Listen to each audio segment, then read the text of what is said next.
بسم اللہ الرحمن الرحیم۔ شروع اللہ کے نام سے جو بڑا مہربان نہایت رحم والا ہے۔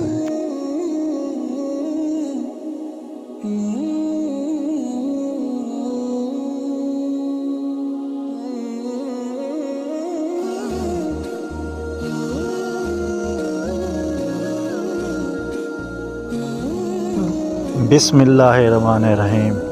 شروع اللہ کے نام سے جو بہت بڑا نہایت رحم والا ہے۔ السلام علیکم ناظرین، جو زندگی گزر گئی اس پر تیرا شکر ادا کرتے ہیں، جو زندگی رہ گئی اے اللہ اس پر تیری رحمت کے طلبگار ہیں، ہم سب پر اپنی رحمت کے دروازے کھول دے، آمین یا رب العالمین۔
فرعون بادشاہ کیسے بنا؟ اللہ تعالیٰ اپنے بندوں سے بہت محبت کرتا ہے، اور اس بات کا ثبوت انسان کو اپنی زندگی کے ہر موڑ، ہر سعادت اور ہر لمحے میں ملتا ہے۔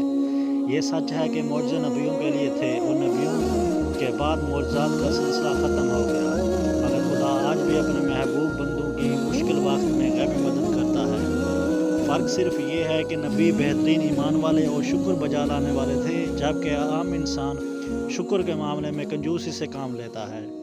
فرعون جس کا اصل نام مصع بن ولید بن ریان تھا، ایک ظالم، جابر اور خدائی کا دعویٰ کرنے والا معلوم تھا۔ ایک دفعہ سفر پر نکلا تو راستے میں اس کا سامنا ہامون سے ہوا، دونوں کی دوستی ہوئی اور گہری ہوتی گئی۔ سفر جاری رہا اور وہ دونوں ملک مصر میں پہنچے اور آگے سفر کا ارادہ ترک کر دیا۔ فرعون کے دل میں خدائی کا شوق پیدا ہوا تو اپنے دوست ہامون سے اس بات کا تذکرہ کیا، اور پھر اسی ہی کے مشورے سے لوگوں کی نظر میں معتبر ہونے کے لیے اس نے لوگوں کی مدد کرنے کی ٹھان لی۔ ملک مصر کے بادشاہ سے دروگی مکبرہ کی ملازمت لی۔ کرشمہ قدرت کا کہ اسی سال وبائی مرض پھیلنے کی وجہ سے ہزاروں لوگ اپنی جانوں سے گئے۔ ظالم فرعون نے ہر لاش کے بدلے 1 دینار سونے کا لینا شروع کر دیا، اور اسی طرح اس نے بہت پیسہ جمع کیا۔ بادشاہ مصر نے اس پیسے کے عوض اسے پورے شہر کی دروگی دے ڈالی۔ چند عرصے کے بعد وزیر مصر وفات پا گیا۔ بادشاہ فرعون کے کام سے بہت خوش تھا، اس لیے اس نے مصر کی وزارت فرعون کے حوالے کر دی۔ لوگوں کے دل میں جگہ بنانے کے لیے فرعون نے مصر کے تمام لوگوں کا 1 سال کا جزیہ اپنے پیسوں سے ادا کیا۔ مزید یہ کہ اگلے 2 سالوں کا جزیہ معاف بھی کر دیا۔ لوگ فرعون کو پسند کرنے لگے تھے، اس کی عزت بڑھنے لگی تھی، لوگوں کی زبان سے اس کے لیے دعائیں نکلنے لگیں۔ کچھ عرصہ ہی گزرا تھا کہ بادشاہ مصر بھی وفات پا گیا۔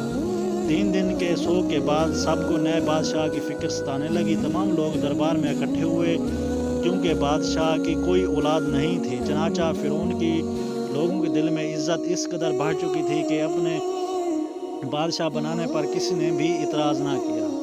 بادشاہت ملتے ہی فرعون کے تکبر کے شعلے آگ پکڑنے لگے تھے۔ خدائی کی ہوس اور لوگوں کے سروں کو اپنے قدموں میں جھکا دینے کی خواہش اتنی بڑی تھی کہ مذہب یوسف و یعقوب کو لوگوں کے قلوب سے نکالنے کے لیے فرعون نے ملک مصر میں درس و تدریس کے عمل کو نہ صرف رکوا دیا بلکہ اس کو جاری رکھنے والے کو واجب قتل قرار دے دیا۔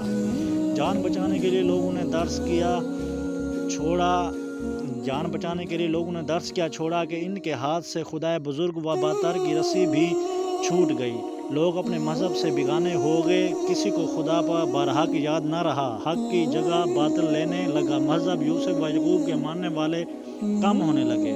فرعون نے بتوں کو کو عام قرار دے دیا فرعون نے بتوں کی پوجا کو عام قرار دے دیا۔ بنی اسرائیل کی قوم اپنے مذہب پر قائم رہی، مگر قوم قطبی نے بتوں کو پوجنا شروع کر دیا۔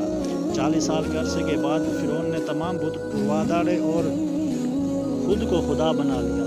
بنی اسرائیل نے فرعون کو خدا ماننے سے انکار کیا تو انہیں طرح طرح کی اذیتیں دی گئیں، جن کا منہ کو برا مانا جاتا تھا۔ وہ سبھی کام بنی اسرائیل کے لوگوں سے کروائے گئے، جبکہ دوسری جانب قوم قطبی کو اعلیٰ مراد سے نوازا گیا۔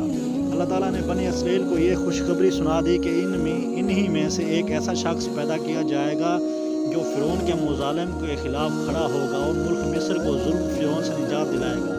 ادھر فرعون نے خواب دیکھا کہ 2 درخت عالم بالا میں گئے اور پھر سارا عالم ان کے زیر سایہ ہو گیا۔ صبح ملک مصر پر بیداری ہوئی تو فرعون نے سبھی حکیموں، دانشوروں اور جادوگروں کو بلایا اور ان سے اپنے خواب کی تعبیر پوچھی۔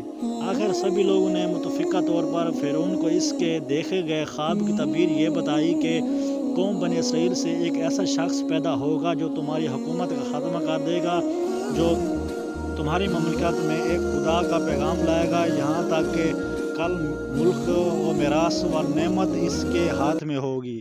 فرعون نے خواب کی تعبیر سنی تو اسے اپنے تخت و تاج ہاتھ سے نکلتا دکھائی دیا۔ جھوٹے معبود کے پیر اکھڑنے لگے تھے۔ خدائی کا دعوے دار خود کا مذاق بننے سے خوف کھاتا تھا۔ ظلم کی چکی نے پھر سے چلنا شروع کیا۔ حکم فرعون لوگوں پر قہر بن کر گھرا۔ کتاب وقت کے اوراق پر ظلم کی ایسی داستان لکھی گئی کہ جسے پڑھ کر پتھر بھی پگھل کر بہہ جائیں۔ ملک مصر میں جہالت نے پھیلائے۔ فرعون کے حکم سے بنی اسرائیل کے ہاں پیدا ہونے والا ہر نامرود موت کے گھاٹ اٹھا دیا جائے گا۔ لوگوں کی آہیں سسکیاں فرعون کے تخت تک نہ پہنچ پاتی تھیں، مگر ان سسکیوں نے عرش کا دروازہ ضرور کھٹکھٹا دیا۔ حضرت ابو ہریرہ سے روایت ہے کہ نبی پاک صلی اللہ علیہ وآلہ وسلم نے ارشاد فرمایا، مظلوم کی بد دعا جو ظالم کے حق میں ہو بادلوں کے اوپر اٹھائی جاتی ہے، آسمانوں کے دروازے اس دعا کے لیے کھول دیے جاتے ہیں اور اللہ تعالیٰ فرماتا ہے میں تیری امداد ضرور کروں گا اگرچہ تاخیر ہو۔ رحمت خداوندی جوش میں آئی اور آسمان و زمین نے دیکھا کہ فرعون کے غلام عمران کے گھر اللہ کا نور چمکا، جس کا وعدہ اللہ نے بنی اسرائیل سے کیا تھا۔ ظلم کی کالی رات سمٹی اور نئی صبح کے آفتاب نے 400 روشنی پھیلا دی۔ قہر کے بادل جھٹنے لگے، فرعون کی خدائی داغدار ہوئی، معبود برحق کی جیت ہوئی، بنی اسرائیل سے کیا گیا وعدہ آخرکار سچ ہوا۔ حضرت موسیٰ علیہ السلام نے ملک مصر میں آنکھ کھولی، کل کائنات نے دیکھا کہ حق کی جیت ہوئی اور باطل کو شکست فاش ہوئی۔ اس لیے دوستو ہمیں بھی چاہیے کہ ہم نیک کے راستے پر چلیں اور